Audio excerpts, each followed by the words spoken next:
well today. And I hope that you'll be able to speak to some of our colleagues about the issues. And it really represents a shift in, I guess, in many levels between not only Israel, but also the Jewish people and the whole dynamics in the region for the best, for a better future. So it's wonderful that you're here. Thank you for coming. Thank you. Today we have Dr. Robert Satloff, who's the executive director of the Washington Institute. And before I read his, Don't read it. It's only 20 minutes. Don't read it. So I also want to say that Rob is also one of the directors of ISGAP, and he's an old friend. We met actually at this university in 1988 when we were 4 years old. And he's been a friend, and not only a friend, but really, I think, a mentor and an example of somebody who took a small center, the Washington Institute, and over the decades really built it into the premier think tank research center in Washington on issues of the Middle East and policy. So it's amazing that you're here, and thank you for schlepping all the way to be with us. It's appreciated. So Rob is the executive director of the Washington Institute for Near East Policy. He oversees all of the Institute's operation and leads the organization's team of Middle East scholars, experts, and policy practitioners. He also holds the Institute Howard Virtuous Chair in U.S. Middle East Policy. He's an expert on Arab and Islamic politics, as well as the Middle East policy in the U.S. Robert has written and spoken widely on Arab-Israeli peace process, the challenges of political Islam, and the need to revamp U.S. efforts to conduct public diplomacy in the Middle East. Soon after the September 11th attack in the United States, Rob and his family moved to Morocco, to Rabat, and spent 2 years there, and he traveled throughout the Middle East and Europe, writing extensively on ways to inject urgency and ideas into the ideological campaign to fight radical political Islam. And of course, there's a lot of overlap to the interests and mission of ISGAP on this issue, because anti-Semitism plays a key role in driving the ideology. And this is a topic he's written in a book, and his book is entitled The Battle of Ideas and the War on Terror, Essays on U.S. Public Diplomacy in the Middle East, which was published by the Washington Institute. Rob is also, he wrote a very important seminal work on the issues of the Holocaust in North Africa and Morocco, which was a chapter of the Holocaust that was often overlooked, and spent time finding righteous Gentiles, Muslims in North Africa that helped Jews to survive the Holocaust. He's been at this for a long time. Today, Rob's talk is building a virtuous cycle, Arab-Israeli peace building, the Abraham Accords, and the fight against anti-Semitism. Thank you for being here. On the floor is yours. So first of all, thank you very much, Charles. As Charles just said, he and I knew each other when I was taller and he didn't have gray hair. And that goes back quite a while. And I just want to congratulate you, Charles, for everything that you have done. It's an enormous accomplishment to create the world's foremost academic institution dedicated to anti-Semitism. And so, really, congratulations.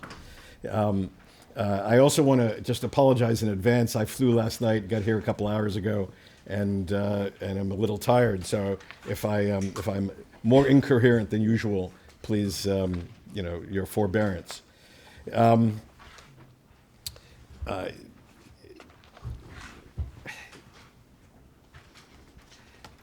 What I want to talk about begins with this. When it comes to questions of Jews, Israel, Jews in the Middle East, Jews around the world, we're passing through a moment of intense cognitive dissonance. Take, for example, this set of questions. What country, at least according to my own unofficial headcount, has the fastest growing Jewish population in the world? What country is the most recent to have an official event on International Holocaust Remembrance Day, addressed at a ministerial level? What is the most recent country to sign a free trade accord with Israel? What country has hosted Israel's president, prime minister, foreign minister, and about half its cabinet in just the past year? The answer to all those questions is the United Arab Emirates. And then there is another set of questions that goes like this. What country registered its highest number of anti-Semitic acts in 2021? A 34% increase over the previous year. What country had a 59% increase in anti-Jewish hate crimes last year over the previous year? What country's past and potentially future president has decried Israel's, quote, absolute power over the national legislature? What country's governing party includes representatives that condemn Israel as an apartheid state and whose loyal opposition includes members who have likened the COVID vaccine mandate to Nazi persecution? The answer to all those questions is the United States. Of course, we shouldn't get carried away with this juxtaposition of questions. For those of you who know the term, the Emirates is not yet the Golden Medina, nor is America even remotely the Weimar Republic. But facts are stubborn things, and this little quiz reminds us not to presume that the way things were are the way things always will be. So that's a context for me to jump into something far more personal, which is my own experience with Holocaust education, Holocaust awareness, and Holocaust recognition in the Arab world, a mission to which I've dedicated much of my own psychic energy and personal effort over the last 20 years. And so what I'd like to do in the balance of my time is actually tell much more of a personal story that I think has resonance for the political world in which we live. And it ends up, here's a cut to the chase very quickly, it ends up with the idea of there being a virtuous circle, which the Middle East is now in, something that we need to feed, a virtuous circle of states, institutions, leaders, and peoples, all beginning at different pace in different ways, all beginning to do something absolutely remarkable. Certainly absolutely remarkable for the modern Arab world, which is to not only to come to grips with, but in some sense to reconcile, become aware, engage, and embrace Holocaust history and the relevance of this in the current world. And for me, this is an enormous step forward from where the region used to be and where one hopes it would be going. So let me tell you a little bit of the story. As Charles said, I moved with my family to North Africa 20 years ago this year, and I spent 2 years traveling around the Middle East, unearthing stories of Arabs who saved Jews during the Holocaust, which is a bit of a man bites dog quest. And the purpose of this was very simple. That we Jews, we Westerners, historically have had at that time a well-meaning but totally failed way of talking with Arabs about the Holocaust. It was historically one of two ways. Either we told the distant story that had no relevance to people of this part of the world.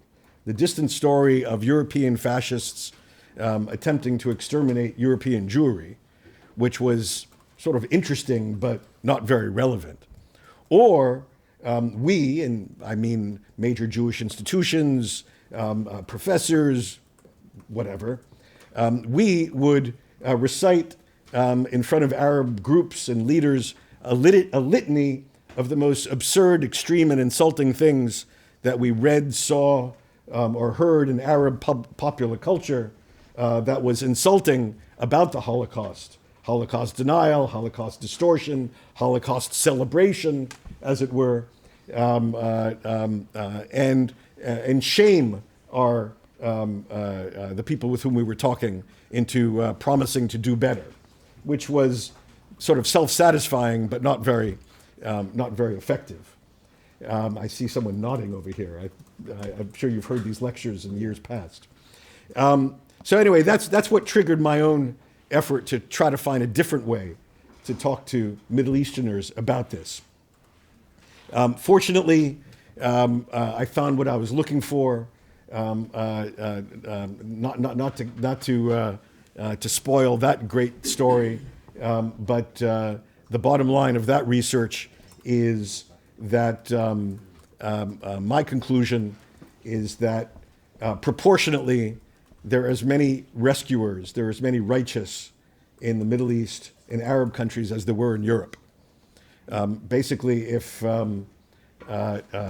were 6 million Jews killed in Europe, and Yad Vashem has recognized approximately 27,000, I may be off by 1,000 here or there, for the number that died in Arab lands, a number, thankfully, which is much, much smaller because the war ended 2 years earlier, and it was thankfully on the other side of the Mediterranean from where the Nazis and their allies were most able to kill Jews, a number that was only about 4,000 or 5,000.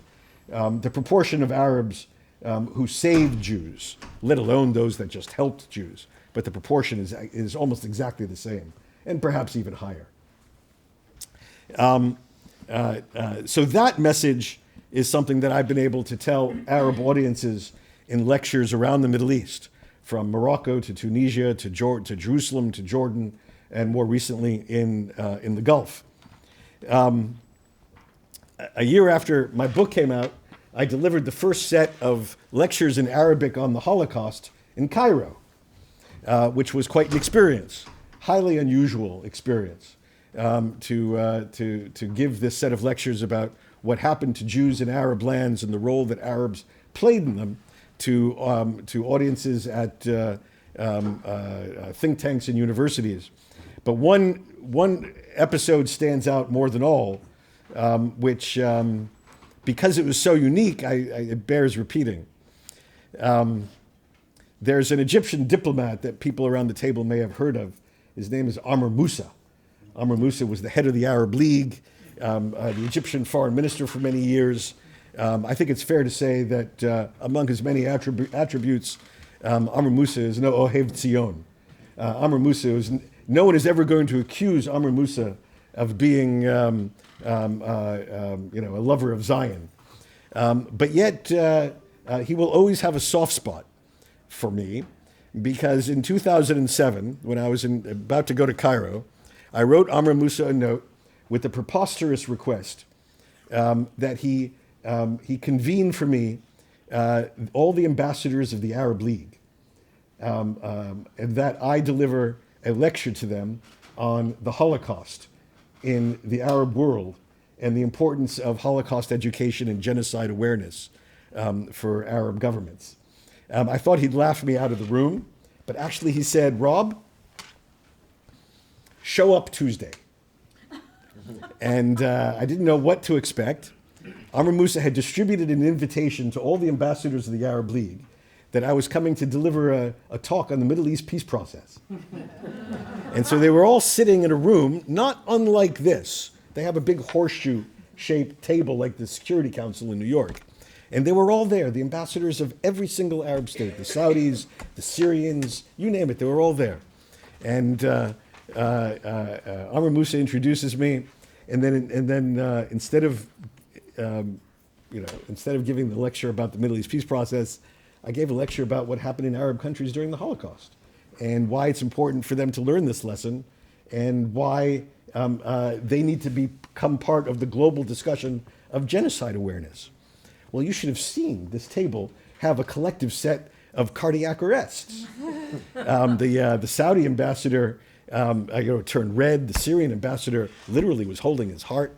But after some outrage and outbursts and people screaming, we then had a 2-hour conversation about this topic. That was, I'm sure it was the first and only and perhaps last time that it occurred in this room, but it was a step. It was a small step forward. And I thought then that, if you get the opportunity to have this set of discussions, face to face, openly, honestly, candidly, it can happen. And so that's what kept me that's one of the things that kept me forward and going for many years. 2 years later, I made a documentary with PBS on this topic. It got translated into Arabic and was shown throughout Arab countries. It became a rather popular film about this topic. About the same time, I began a partnership with the U.S. Holocaust Museum, which became quite interested in expanding its writ to this part of the world. In 2009, we reached the first ever official agreement with an Arab country, the government of Morocco, on archival education and exchange, which was televised by the Moroccans, the signing ceremony. We had exchanges with the Tunisians, and we began to do things around the Middle East. But still, it was an uphill battle. Still, governments, and because of governments, public institutions like universities and media remained wary of deep engagement on this topic.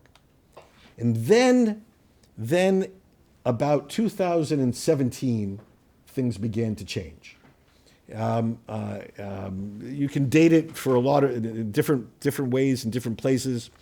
My own personal experience was in 2017, after having done this for quite some time, when on a visit to Saudi Arabia, I met a gentleman who had just been appointed the Secretary General of the Muslim World League, named Sheikh Mohammad Alisa. And in conversation with him, he seemed different than many of the previous government officials that I have met who were tasked to deal with Jews, Jewish issues, these sorts of things.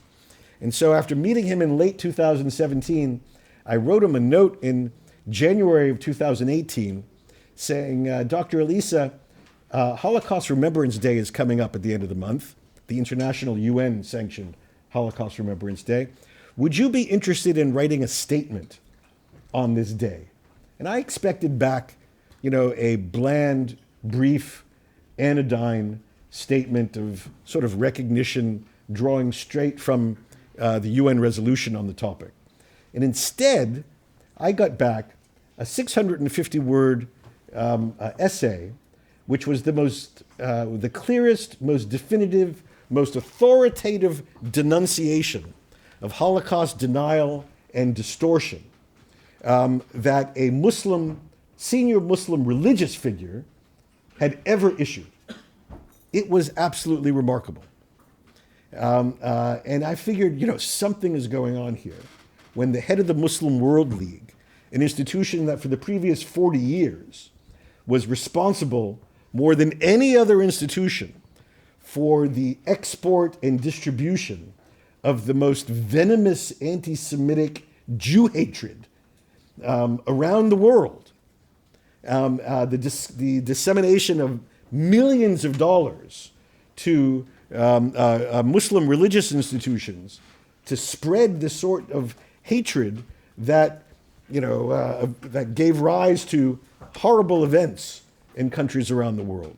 Something had changed when the head of that institution was now doing a 180 on one of the core questions on which side are you on the question of reconciliation, acceptance, awareness of these issues. 2 months later, I invited Dr. Elisa to Washington, took him on a tour of the Holocaust Museum with the director of the Holocaust Museum, and then later that year, the following year, he himself took 60 Muslim religious figures on a pilgrimage to Auschwitz, which, if you haven't seen the photographs and film, it's quite a remarkable and moving episode. And it symbolized this beginning of a change. Now, changes are happening in the Middle East in the last 5 years on many levels: strategic, political, military. We can go into all of that. I'm just focusing on this lens as a lens to look at the type of change that is so relevant for this group. How one deals with Jews, engagement with, welcoming, or on the other side, hatred of. And so what I saw with Dr. Elisa's experience is actually something which was beginning to spread to countries around the Middle East. Now, of course, the Abraham Accords in the summer of 2020 was a huge boon for this, was a huge fillip for this effort, not just on the political strategic level, but on this level too. And I say that as somebody who has a foot in both arenas. In addition to the work that I do as a director of the Washington Institute, I'm also vice chair of the U.S. Holocaust Museum's Commission on Antisemitism and State-Sponsored Holocaust Denial, actually. Holocaust Denial and State-Sponsored Antisemitism. And we do quite a bit of work around the Middle East. And I have traveled with the museum to many of these Middle Eastern countries. And what we have seen in the last couple of years is a remarkable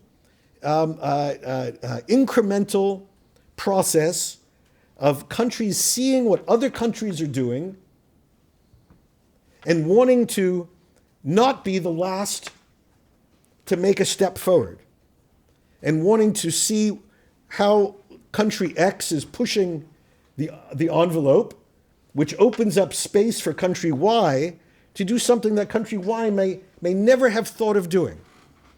So, for example, at one end of the spectrum, the Moroccans are off embracing Holocaust education as part of the national curriculum, and the king saying, one has to have amnesia if one cannot recognize the role of, the Holocaust in modern history.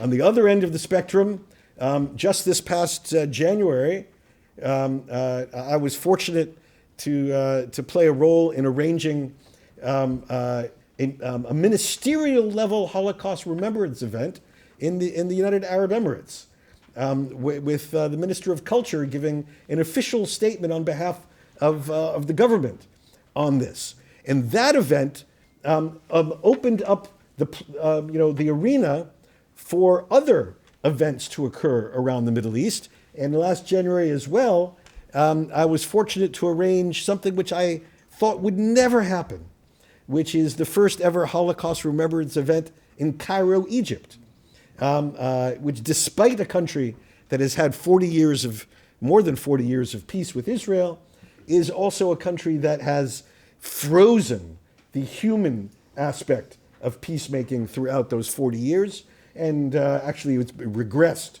in many respects over those 40 years on the people-to-people human level.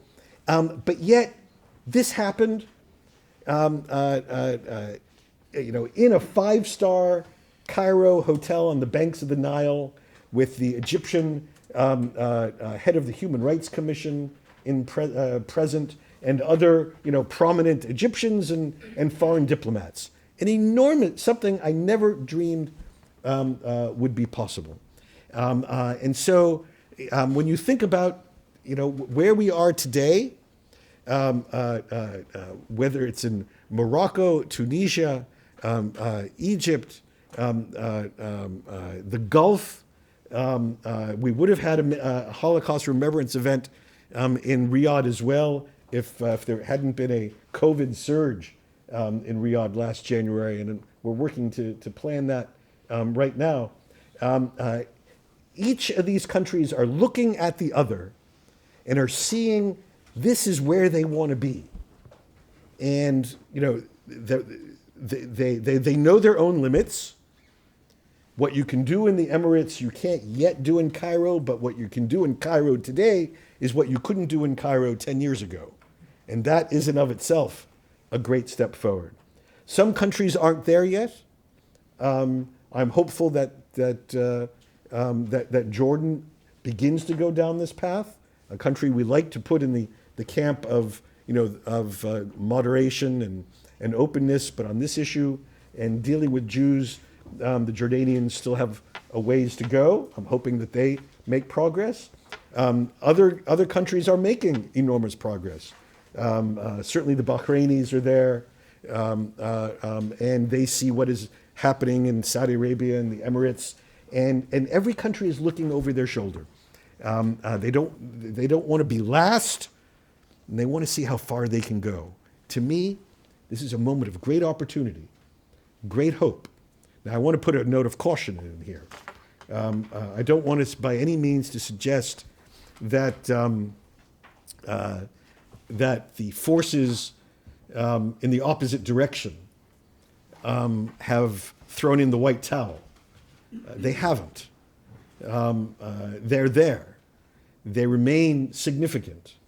So even in a place like Saudi Arabia, we saw two sides of the coin in just the last 6 weeks, where on the one hand, the king of Saudi Arabia had that same Dr. El Issa deliver the most significant sermon of the year for Muslims.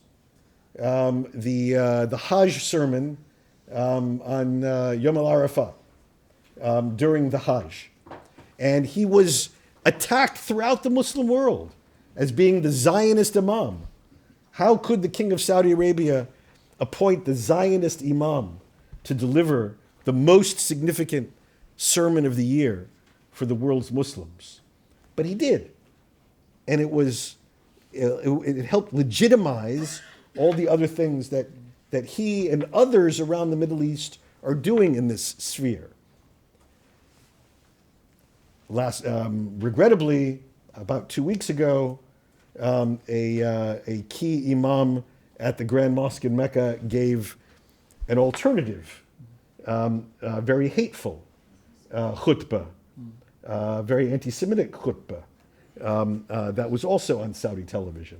Not the global Hajj audience, but yet not nothing, as we like to say. So there are forces in different directions. The enemies of this are out there. The critics are out there. And I recognize them, and we need to take them on.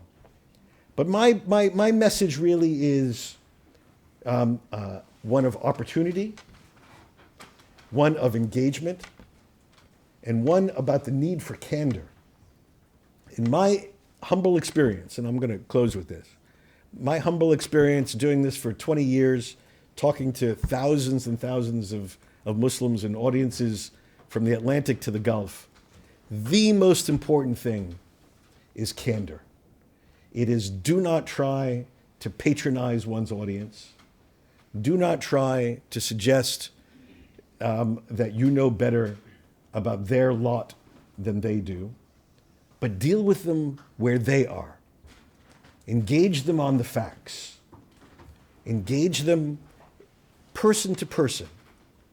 And I am confident that there are people of goodwill in every one of these Arab countries that want to partner, not only because it's the right thing to do, but because they know that the enemies of this are also the enemies of them.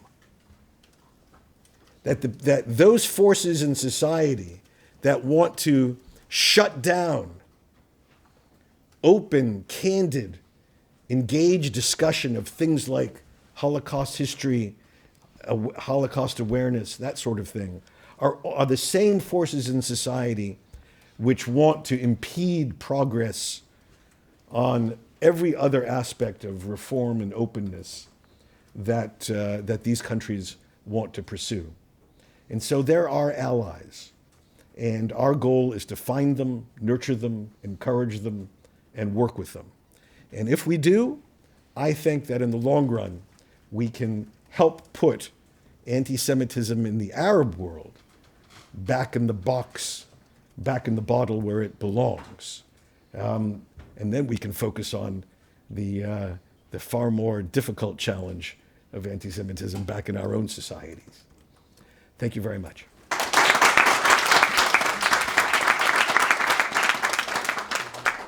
Thank you very much, Rob. So we're going to have Q&A for a bit, and then Dr. Alali will speak. But I think, Daphne, you have to set up something with the computer in the meanwhile. The battery is low. This battery is low. I don't even know if it's working here. I don't know if it's You have plugged to in. set up something for the computer. So while you set up, we'll do Q&A with Rob. Deidre? Thank you so much for that. I found it fascinating. I've just completed a project that's an online educational resource for teaching about the Holocaust and anti-Semitism, and we included a section on the Holocaust in the Arab-Muslim world and responses afterwards. And in researching it, I was struck by just the discussions that are happening in these countries that you're talking about. And I just wanted to ask a very kind of like insider question, which is how important is it in the countries you were talking about in terms of Holocaust remembrance, education, scholarship, that the Holocaust scholarship has shifted to really take more seriously what happened in the Middle East and North Africa and those kinds of questions? Or is that just, we feel good about the fact that we've moved the scholarship in that way? Is it actually impactful? Is that driving some of this openness at all, or sustaining it in any way? So it's an interesting question, and the answer is not the same everywhere.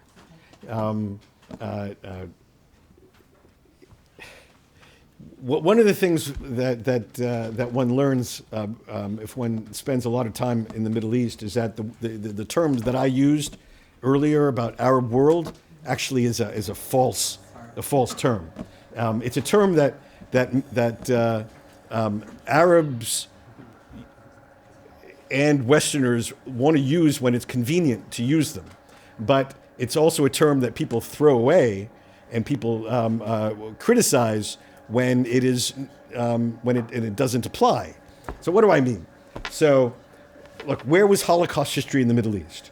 It was essentially in North Africa, with a little bit in Syria and Lebanon, and then we can have an interesting discussion about Iraq, which I think was a slightly different story. But there was no Holocaust history really in the Emirates or Saudi Arabia or most of the Gulf. And so when I gave a lecture on this to the diplomatic academy in Saudi Arabia, in the Emirates, they were all very interested. But then, somebody said, "Why do I need to know this? It's not my history. It's the history of those Arabs, Morocco, Tunisia, Algeria, Libya. It's not my history." And they were pointing out that in this case, Arab world doesn't apply. They're Emiratis, and that's very far away. And actually what we're seeing in the Middle East right now is state interests are trumping sort of pan-Arab interests, to the nth degree. That said, there's another phenomenon, which is most Arabs don't know their own history. In most Arab countries, history is so politicized, it is dangerous to write history books about one's own history. So just for argument's sake, take Tunisia. You can't write a serious history in Tunisia about the Bourguiba years, because it is so controversial given what happened afterwards. History in a lot of these countries ended a long time ago. You can't really write a good history in Egypt of the Nasser years or of the Sadat years. You just can't do it. It's very controversial. So let alone they don't even most of them don't know. It's not a critique. It's just the sources aren't there. It's very politicized. So someone like me comes in to explain history a little bit earlier, and it's a tabula rasa. So many Arabs are interested, but you have to appreciate national differences and appreciate this tension between pan-Arab and national interest. Do the righteous Muslims narratives play into this? Yes, actually, I do. I do think that the righteous Muslim narrative matters. It's not a panacea. So, for an example, when I did I was at the program in Egypt. What the Egyptians really wanted to know was how come I didn't give a speech about Egyptian Jews and their experience, and it's a great story, and the fear that Egyptian Jews had in 42 and 43 that they were about to be overrun by Rommel, and actually what happened domestically, because there were all these sort of pro-fascist forces within Egyptian society that were expecting the Nazis to defeat the British and take over Egypt. And it was a very complex story. And so they wanted their story, Yes. which is different than the story, the main story. And so everybody wants their story, which I think is terrific. And we should help provide it because they're thirsting for their story. And if the more we can do to provide it, I think that's a great gift. I'm sorry for talking so long. Here, go ahead. Quick question here. Okay, hi, thank you so much. I'm doing something in my small way similar in a different population, and I see you as a model, so I'll try to keep it short. How much do you worry that you're engaged in what is essentially a reputation laundering for some people who are dishonest? When do you worry that you're not actually engaged in a true relationship of parity, that you're actually being seen as an equal? Who's the dishonest person in this? Somebody who may be engaged in for instance, a visit to Auschwitz, of Uh-huh. all places, but who may go home and not really put in action what you would like him to do. Are they willing to let you into schools, for example? Are they changing curricula? And I know they want to tell their good stories, but are they willing to tell their stories when they're ugly? Yeah. So it's a very good question. I'll give you sort of the telegraphic answer. Most of these countries don't want to talk about sins of the past. You know, they don't really want to talk about past funding in the 60s, 70s, and 80s for radical imams or madrasas or whatever. They prefer not to discuss it. What they are very willing to talk about, curriculum today, and there are organizations that follow this very closely, and actually reports have just come out which are extremely praiseworthy of the Emiratis, very, though not completely praiseworthy of the Saudis, definitely moving, galloping in the right direction, but not quite there yet where you would want them to be. So there's definitely, tangible progress that is being made. I will say this. I have no idea what's in someone's heart. I have no idea what's in someone's mind. And frankly, I don't care what's in someone's heart and mind. I care what comes out of their mouth, and I care what they do. And if they take the right actions, and if they say the right things, and if they become and if they set a new standard for what appropriate behavior and appropriate positions are supposed to be, that's great, and I'm perfectly happy. And if they go home and, in their heart of hearts, they still have, terrible thoughts about this, that, or the other, it's not what, I don't really care. I care about what the practical impact is on how societies are seeing issues of Jew hatred or Jew embracing, as it were. Thank you. So Christine and then Rabbi Abadi. Hi, there has been in recent years an explosion of Holocaust centers in many, many parts of the world. And I wonder what your level of concern is about the weight, W-E-I-G-H-T, between the understanding of the Holocaust from the side of universality as opposed to specificity. Yeah. And how you see that. Well, this is a much broader question. It's basically if you want to put it in a nutshell, it's the difference between how Yad Vashem and the U.S. Holocaust Museum approaches the question. Yad Vashem more,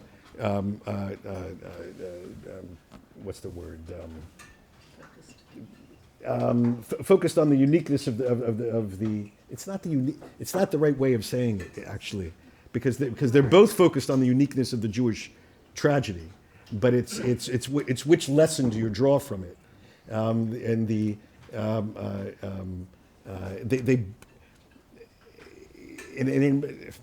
but they do take a different approach, but it's not 180-degree different. It's more of a 90-degree difference in how they do it. So I think I think there's room for both.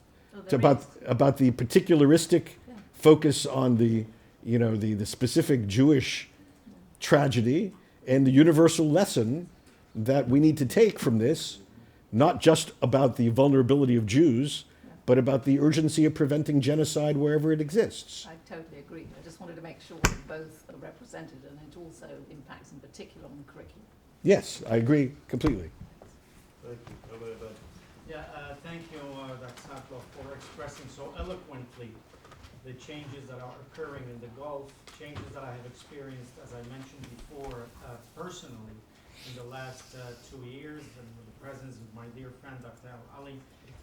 So nice to see you here with us. We have been together in several conferences that he invited me to speak, so this is a demonstration of that welcoming and embrace that we have received there. There's the issue of the Holocaust. I can understand that many of the Arab countries, and maybe justifiably say, it's something that really did not pertain to us, or we didn't do anything, and didn't affect us much. But there is one issue that I think it should be brought more to the knowledge of the world, and that is the expulsion, persecution of almost 1 million Jews that lived in 10 Arab countries, namely Morocco, Algeria, Libya, Tunisia, Egypt, Syria, Lebanon, Iraq, Yemen, and Aden, where they did have a very, very hands-on participation, either expelling them, imprisoning them, depending on whatever each country did, persecuting them, taking away their citizenship. So I think it's important maybe to bring that first, and then to go next to the Holocaust recognition. So actually, I take a somewhat different view, which is not to belittle in any way the significance of the issue you just raised. I think it's most useful to focus. I think there's a great utility, put it this way, in focusing on the Holocaust, not just because it happened in this, that, or the other country, because you cannot understand the world today.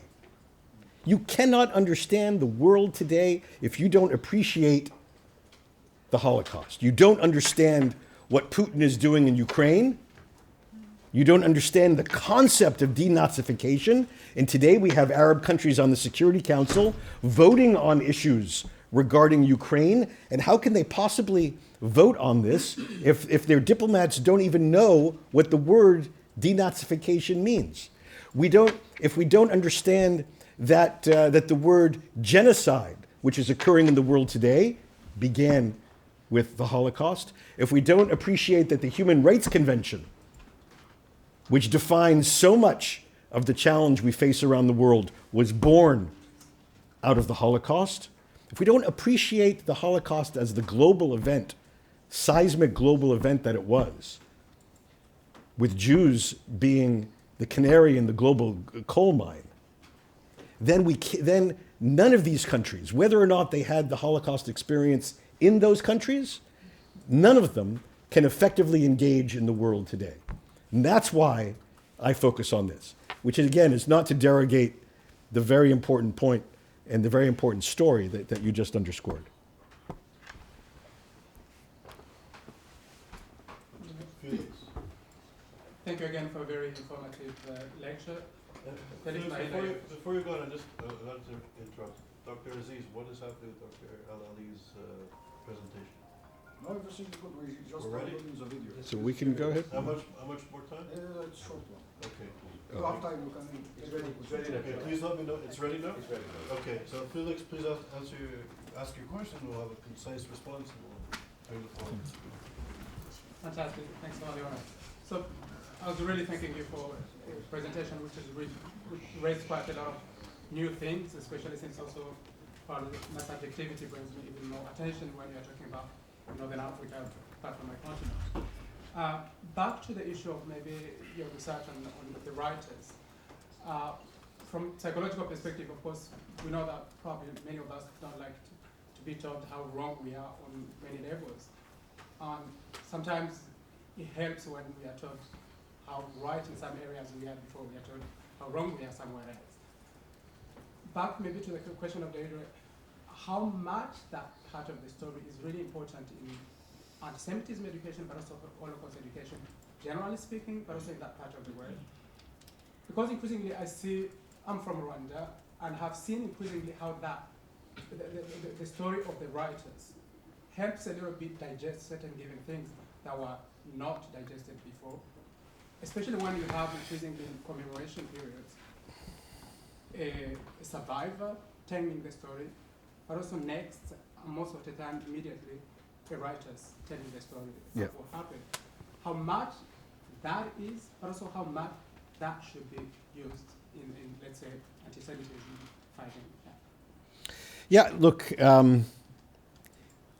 it's a couple of things. One, it's a very important part of the story because it helps people open a door to the story. It is not the whole story. Actually, if you want to read my book or see my movie, half my book and half my film are about the dark side of what happened and the dark role that Arabs played in many countries as collaborators, et cetera, et cetera. But the role of Arab righteous opens the door to let people engage with the dark side of the story. If one only focused on the dark side, it would be very difficult, I think, for people to humanly engage one and another on this topic. So I think both are essential, and so I try to do both whenever I give this a talk about the topic. But I know that one of them helps others get into the topic. Okay. Charles, before I start, I want to comment and then I will introduce the video. My comment to Robert. No, it's here. It's okay. I totally agree with you regarding anti-Semitism feelings or attitude and Holocaust denial because they are different in different countries. As you know, the anti-Semitism is related to pan-Arabism to some extent, right? So it's ideological and political. In terms of Gulf countries, they don't have this like strong feeling regarding anti-Semitism because they didn't experience it in the past. other countries like Egypt, Sham, or North Africa, maybe they have more feeling regarding this. So I think it's not constant regarding Arab countries' feeling regarding anti-Semitism. This is my comment. Dr. Mohammad is honored and delighted to be here with you guys, and he will deliver his speech as a video recording, and because it has a translation in Arabic and also translation in English, and he's apologized for any inconvenience. Thank you. So I just want to say very briefly, Dr. Mohammad Al-Ali is the CEO and founder of Trends, the New Trends Research Center. It's one of the most important think tanks in the Middle East.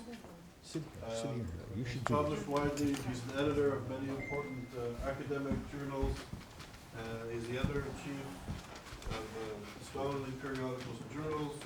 He's he presents all over the world and well published, and we will hear his remarks now.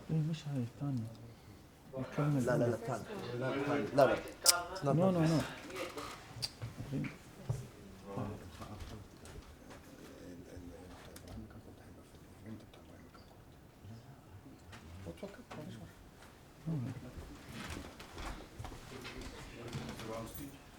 Yeah. For the other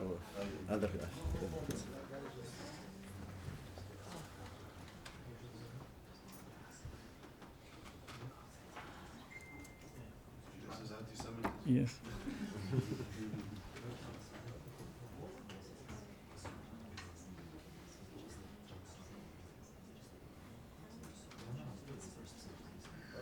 Yes. Yes. لا هذيك صغير short. This Make the it short. louder? Yeah, I just need to play and we'll see about it. Okay, thank you. السلام عليكم. شلوم علي خان. Peace be with you all. السيدات والسادة. السلام عليكم ورحمة الله وبركاته. يسعدني أن أعرب عن شكري وتقديري لمنظمي هذا البرنامج الأكاديمي بدعوتي للمشاركة في هذا المؤتمر تحت عنوان الاتفاقيات الإبراهيمية بوصفها ركيزة لاحترام الآخر. أيها الحضور الكرام، إن الاتفاقيات الإبراهيمية تعترف بوجود تراث مشترك بين الدول الموقعة عليها التي تمثل الدول التالية، وهي الولايات المتحدة ودولة الإمارات ومملكة البحرين ودولة إسرائيل والمملكة المغربية وجمهورية السودان. وهذا التراث المشترك هو مدخل إلى التفاعل بين دول الاتفاقيات وشعوبها والتعاون فيما بينها، وليس إلى التنافر والصراع. إن فكرة التراث الإبراهيمي المشترك بين الديانات السماوية الثلاث والحضارات البشرية التي تأسست عليها وفي ظلها هي فكرة مبدعة يمكن أن يبني عليها مشروع ثقافي أوسع بين شعوب الحضارتين العربية والإسلامية من جهة وشعوب الحضارة اليهودية المسيحية من جهة أخرى. وهكذا فإن استنادا للاتفاقيات الإبراهيمية على التراث الإبراهيمي المشترك هو تعزيز للأخوة بين شعوب الدول الموقعة وتأكيد على التنوع الثقافي بينها، ويعترف التنوع الثقافي بوجود ثقافات متنوعة ومختلفة في المنطقة يحترم كل منها اختلافات الآخرين، وتجمعها الرغبة في العيش المشترك وتتفاعل تأثيرا وتأثرا فيما بينها. ويتضمن المفهوم كذلك الاعتراف بشرعية الثقافات الأخرى سواء في المجتمع أو الإقليم أو العالم. وتقدم أيضا هذه الاتفاقيات الإبراهيمية في هذا الخصوص إسهاما مهما في الجدل السائد بين الدارسين والممارسين حول العلاقة بين الحضارات والثقافات المختلفة في العالم لمصلحة المدافعين عن التعددية الثقافية والداعين لاحترام التنوع الثقافي وضد المروجين لصراع الثقافات والداعين إلى صدام الحضارات. ثمة جانب آخر أساسي للاتفاقيات الإبراهيمية وهو تعزيزها للتسامح بين شعوب المنطقة، ويستند نموذج التسامح الذي تسعى الاتفاقيات إلى تأسيسه إلى صد الكراهية ومكافحة التمييز بين البشر على أساس الدين أو العرق أو النوع أو اللون أو المواطنة، كما يستند أيضا إلى التعايش السلمي بين شعوب الإقليم وأعراقه المختلفة. وتطرح الاتفاقيات الإبراهيمية منظورا جديدا للسلام يقوم على القبول بالآخر وضرورة تعايش الجميع من أجل تحقيق مصالح كل الشعوب واحترام حق الجميع في العيش بسلام والتطلع إلى التنمية المستدامة. وأيضا تطرح هذه الاتفاقيات مشروعا للتعاون الاستراتيجي في المنطقة ومنظورا تكامليا لإقليم الخليج والبحر المتوسط والبحر الأحمر والمحيط الهندي، مما شأنه إعادة هيكلة المنطقة وتشكيل العلاقة بين دوله وشعوبه، كما أن هذه الاتفاقيات تتجاوز العلاقة بين الحكومات إلى السلام وبين الشعوب والمجتمع المدني والقطاع الخاص في منطقتنا. وقبل ختام كلمتي بهذه المناسبة ثمة 3 دوائر يجدر التركيز عليها في المستقبل للاستفادة من الزخم الذي خلفته الاتفاقيات الإبراهيمية من أجل تشكيل حقبة جديدة في الشرق الأوسط. أولها المنظور القاعدي للسلام الذي ينهض على تطوير العلاقات الاجتماعية والثقافية وتعزيز المشتركات القيمة بين شعوب المنطقة عبر الفعاليات الثقافية والاجتماعية والرياضية والسياحية المختلفة. ثانيا منظمات المجتمع المدني والشباب، حيث أن لهم دورا فعالا في نشر ثقافة قبول الآخر والتعامل الثقافي والتسامح الإنساني، ولعل منظمة شراكة وهي المنظمة التي أسسها شباب من دول الخليج وإسرائيل خير مثال على ذلك. ثالثا التسوية السلمية المستدامة التي تقوم على مد مظلة الاتفاقيات الإبراهيمية لتشمل سائر دول وشعوب الإقليم وفي مقدمتهم الشعب الفلسطيني على أساس حل الدولتين وتوطيد العلاقات بين إسرائيل ودول عربية ضمن فهم جديد للمصالح المتبادلة ومواجهة التهديدات المشتركة، وبما يسهم في تحقيق تطلعات الشعوب في الاستقرار والتنمية المستدامة. والسلام عليكم ورحمة الله وبركاته.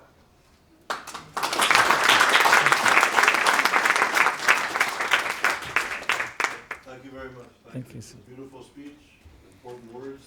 Thank you so much. And now I think we'll have some questions and Q&A. So if anybody has any comments or questions for Dr. Ali. Charles, Awad will translate. Okay. Yes. Excellent. Anybody like to ask a question or comment? Silent. I have a question. Okay.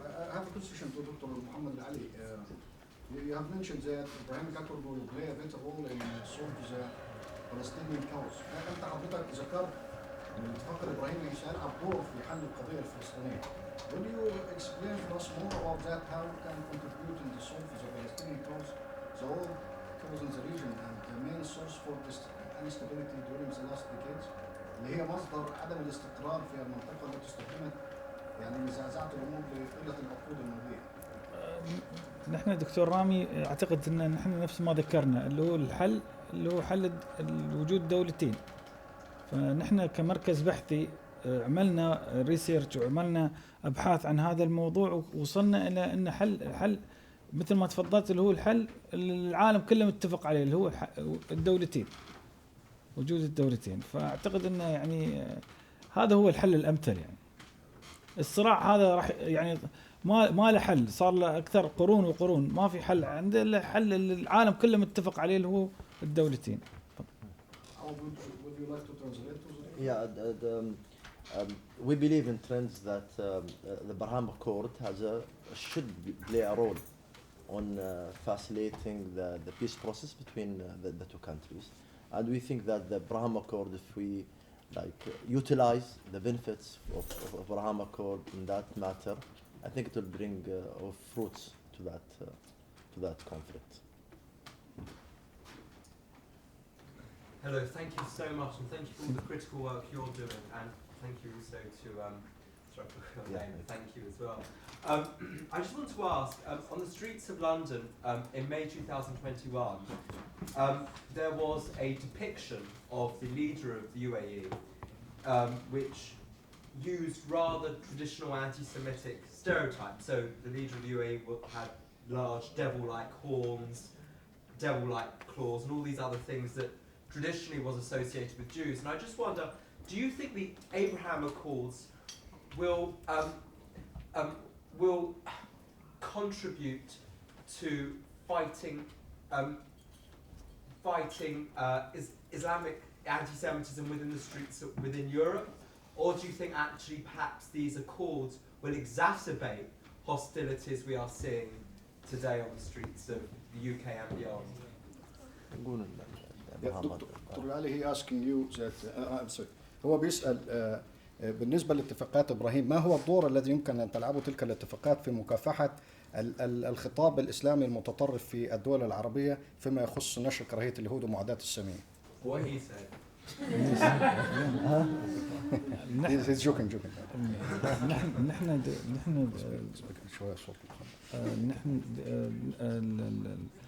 الاتفاقات الإبراهيمية نحن ليش العالم ما يعيش في تعايش وسلام يعني أعتقد الاتفاقيات الإبراهيمية مثل ما ذكرنا في كامبريدج أن الاتفاقيات الإبراهيمية تدعو إلى السلام إلى التعايش. فأعتقد أن نحن يعني ليش العالم دائما يكون في صراع في هذا الصراع الغير مؤثر يعني. فنحن نرى أن الاتفاقيات الإبراهيمية ستسهم بدور كبير أن العالم يعيش في سلام وتعايش. واعتقد انه يعني خلاص يعني نحن سئمنا من الحروب سئمنا من المعاداة وسئمنا من هذا. فالعالم عبارة عن قرية صغيرة فيجب أن يكون محب ومتعايش مع بعض البعض. Doctor said that Abraham Accord is not a sign of a paper. It's also an idea. Yes. It's an invitation to accept others. If other people understand it in other ways, it's not our problem, right? Yeah. If they exaggerate conflict, to exaggerate hate speech, and etc., it's not the intent of the Abraham Accord itself. Abraham Accord is, as you know, it's an invitation of tolerance, of coexistence, etc. And if other countries or other societies believe otherwise, it's not the intent of Abraham Accord. نعم. واعتقد ان الدول العربيه اصبحت الان تفكر في مصلحتها وان ليش تعادي الاخرين فبدت تتخذ طبعا من الاتفاقيات الابراهيميه ان نكون يعني للسلام والتعايش the peace on يعني التعايش مع بعض. And also the panel is the title of the panel is Abraham Accord as a vehicle of respecting the others.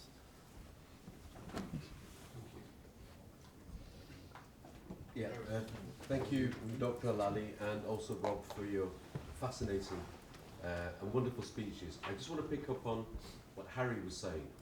And I'm going to say something that some of you may think, what's he saying? Having been in Jeddah recently, in Saudi Arabia, and being in Abu Dhabi recently, and Dubai, right now I would say the opposite of what I've been saying for the last 15 years. And that is that London, parts of London, are more extremist, more anti-Semitic, more against our way of life than Abu Dhabi, Dubai and Jeddah. And I never thought I'd say that. I never thought I would see that in my lifetime. So my question is, and it started. So we won't, it's going to take a long time. I remember a meeting many years ago with somebody very senior that Katia yesterday said that we'd be surprised that we're actually praising it, and that's Dick Cheney. And he asked me and who I was with and said, how do we fix this problem? And we said, the way to fix the problem of extremism, it wasn't anti-Semitism, but that's part of it, is to fix the problem at the source. He wasn't talking about UAE, he was talking about Saudi Arabia at the time. That's what we said. I said it, I never thought it would happen. Right now, the UAE, Saudi Arabia, and these countries are, UAE already have opened up this free market of ideas, reversed. Shias can do it's called Matam, can do that in Mecca, I've seen it. People like me can do Mawlid, singing of the praising of the Prophet Mohammad, peace be upon him, and couldn't do that before. What's going to take time is for the rest of the world to catch up, and that's us. The good news is that the delegation from Trends and other people are there. My question now is, what can we do to actually help further the good work that you've started? What can everybody here, what can we do? صح. انا بس اريد ترجم لي الجواب. بعد توقيع الاتفاق الابراهيميه نحن في الامارات، يعني انا اتكلم كوني في يونايتد عرب اميريتس، كان في يمكن ايدي ابادي كان موجود. النظره تغيرت في الامارات على بالنسبه لوجود الاسرائيليين عندنا. انا كنت في الجلوبال فيليج، الاسرائيليين يتمشون معانا مثل اخواننا مثل اصدقائنا، خلاص يعني النظره تغيرت في العالم. يعني انا اعتقد ان العالم لازم يعيش في سلام وتعايش. ليش الحروب؟ ليش نحن ندخل؟ ليش نحن نكون طرف في حروب نحن لا نعتني فيها يعني؟ Dr. Ali said after Abrahamic Accord, he as Emirati talking about United Arab Emirates experiment in this field, the Emirates received a large number of Israelis. They can walk freely across the United Arab Emirates, and he had seen a lot of them. They are walking freely without any restriction. And he said that should to be the model of coexistence according to the Abrahamic Accord. Why we should to be in fight, especially he mentioned his country. Why we should to be in war? They are not part in it, referring to any clash between Arab countries and Israel. And as we said in our presentation, I'd like to add that, and what Rob Satloff said before, Emirates went through Abrahamic Accord, went through the road of peace, and despite she didn't get any war before, like what happened between Egypt and Jordan, for instance. May I add? Could you add? Oh, sorry. So sorry, I would like to add, Trent also went to Israel after signing Yes. the Abraham Accord. So we did our first conference regarding the Abraham Accord with Moshe Dayan Center at Tel Aviv University.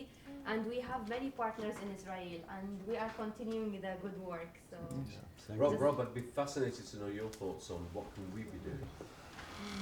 Well, I mean, this group is already off the charts in terms of being aware of these issues and being engaged on these issues, and so there's a few things. One, go back to your communities and educate and get people further engaged in the sorts of conversations that we're having here. And two, if you yourselves want to get engaged in this conversation, which is how you deal face to face with Arabs and Muslims, that's terrific. We all tend, not we all, many people tend to talk to people that are just like themselves. And, that's sort of interesting and useful and fun, but it doesn't really get you too far. So if you want to really make a difference, go talk to people who are very different than you. So I would like. No, go. I would like. No, go. After you. You sure?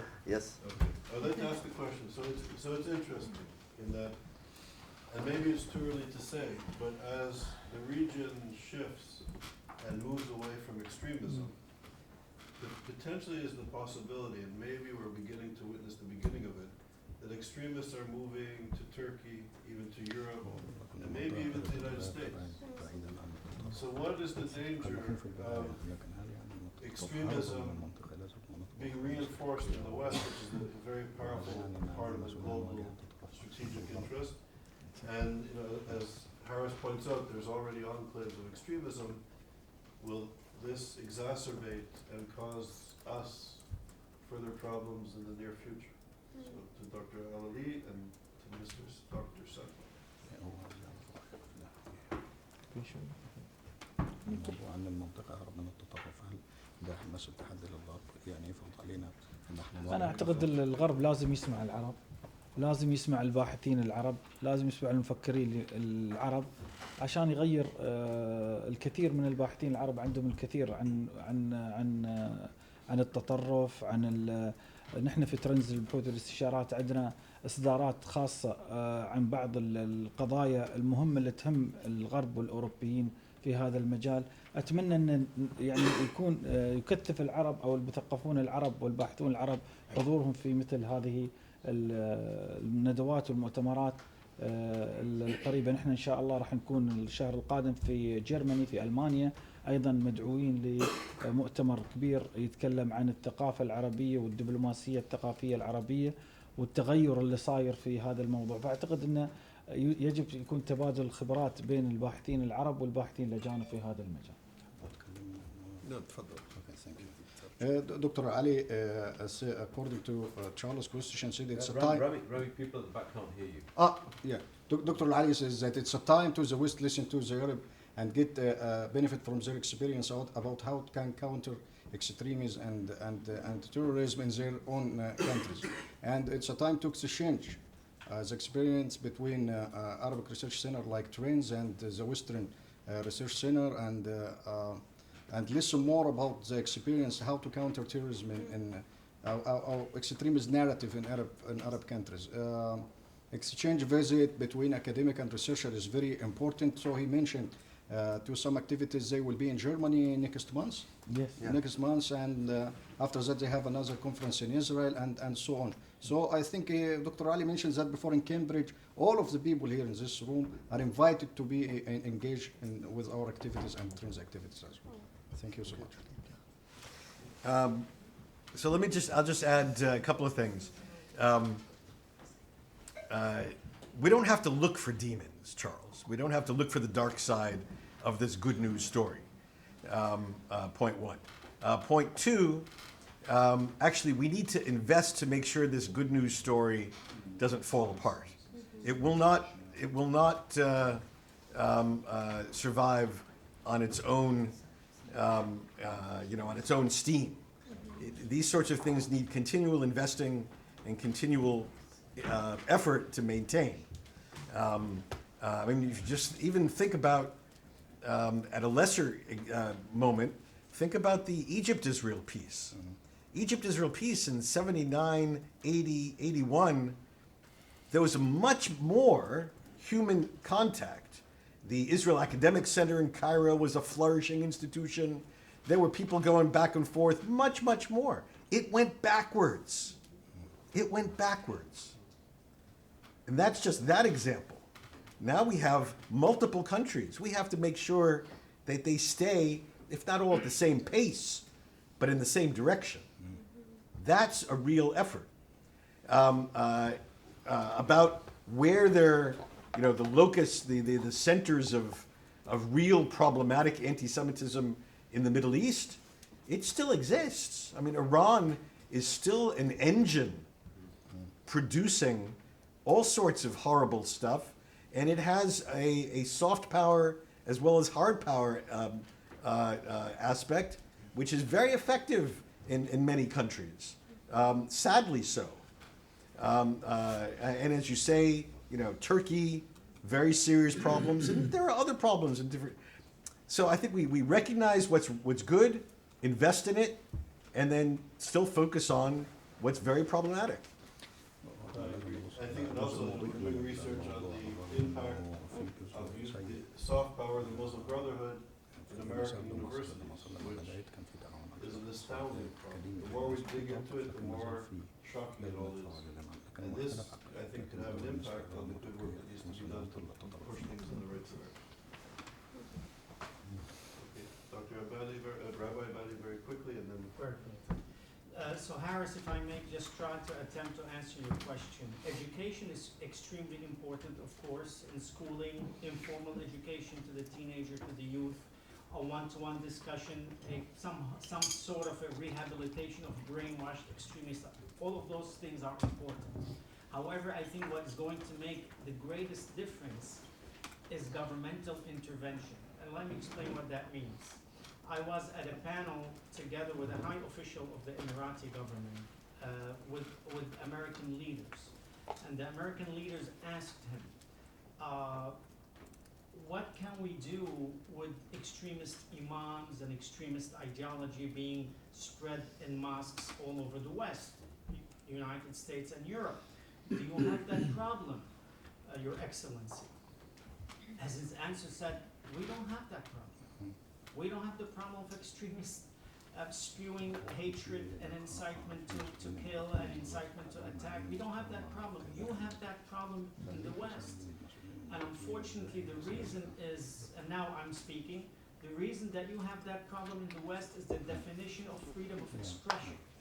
Freedom of expression in the West goes ad absurdum, to the point of we are allowing people to express not just hatred, than incitement to kill, incitement to attack, disrespect, demonization, delegitimization, so on and so forth of other nationalities, of other religions, of other cultures.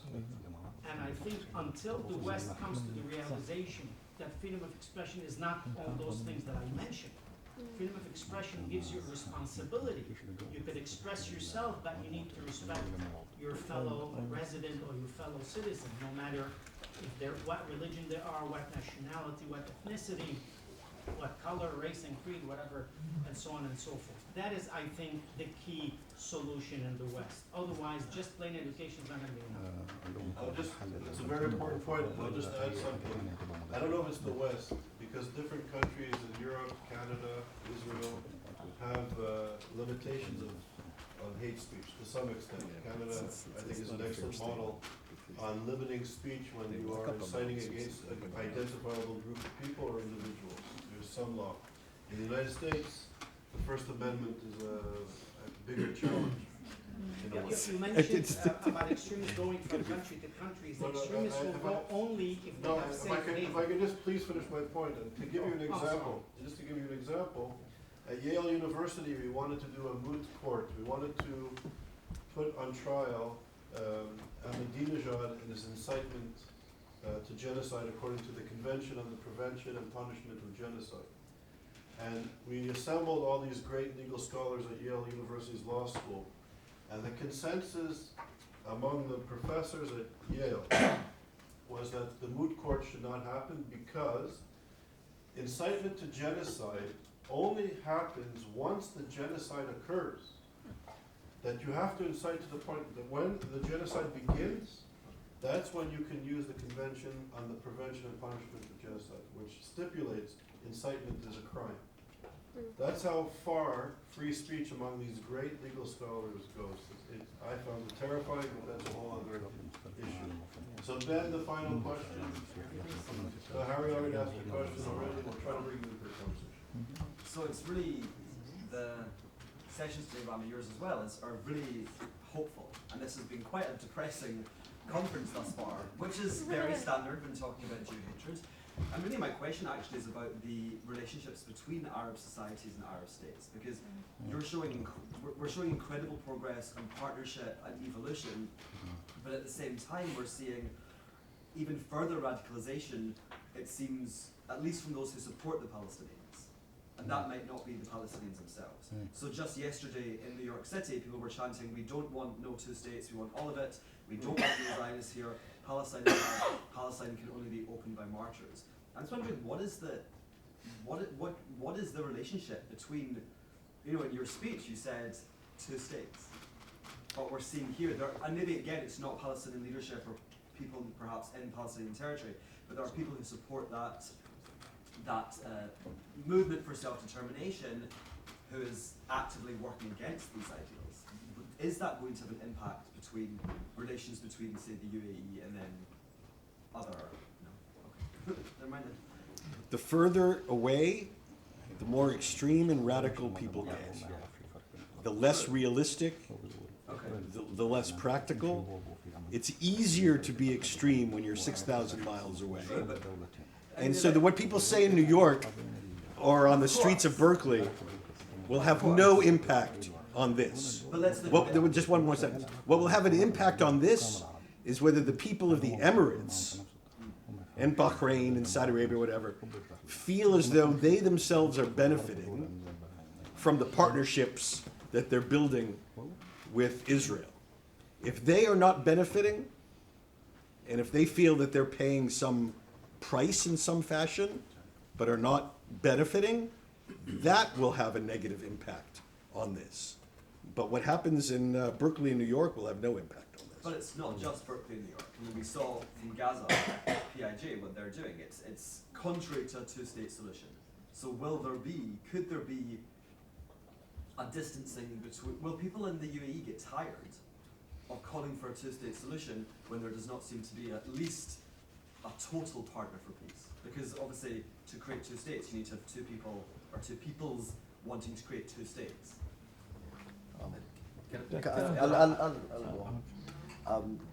I think there are two separate like issues here. I'm talking now as a citizen of UAE. Um, um, Abraham Accord is the iceberg of all of this. We introduced women's rights, we introduced labor rights. You know, now women have more rights than us men, and also they are more than 50% representative in the government. So the Abraham Accord goes with this way of tolerance and coexistence. Although it has like the intent of the Abraham Accord to solve the issue, but this is, I think the UAE or the site of UAE think the Abraham Accord in terms of tolerance and coexistence, not a political like tool or something political at all. Yeah. I'd like to add something quickly, if gentlemen allow to me. When you're talking about Arab societies, you have to take in your consideration which Arab societies you mean? In Egypt? Excuse me. North Africa? Or in Gulf states? Because I mentioned here 3 different types of Arab societies. So people in Gulf states less interest about politics, political issue. They also authorized their ruler to take a right decision on behalf of them. But in Egypt, every Egyptian citizen, he's a foreign minister. He would like to put a plan, take a decision. I'm talking seriously. That's not a joke here. So we are the most people talking about politics across the Middle East. You know what I mean? But North Africa, you can find only some voices in Algeria because they are backed by Iran. They have some interest. That's it. So, Yeah, The final word. actually, you raise an important point in a certain respect. As long as the prospects for diplomatic negotiated solution are alive, then this can all happen. But if the common perception is that the prospect for a negotiated solution is dead, totally off the table, killed, either by one side, the other, or both of them in their own way, you know, like killing Brutus, their own way, like killing Caesar, in their own way stabbing from both sides, if it's dead, then this is in trouble. If it's really dead. So, I hope I'm not stepping on any toes here. If, you know, the Ben Gvir phenomenon in Israel combines with the success of Hamas in the Palestinian world, then this is in trouble. But as long as as the leadership at least maintains, whether it's real or even a bit of a fig leaf, but maintains the sense that a negotiated solution remains possible, this is okay. yeah. So on this positive note, I want to thank everybody for your amazing contribution. So thank you, and we'll continue this evening with a special program. Natan Sharansky is here, and he's agreed to do a special session for 30 minutes instead of coffee. You're welcome to go for coffee, but Natan is going to do a special presentation on what's happening with the Russian-Ukrainian conflict. So we're very honored that he's agreed to I do thought that. it goes together with coffee. Coffee and conflict. So you want to take, okay, take 5 minutes, grab your coffee, and please come back quickly if you want to hear the time.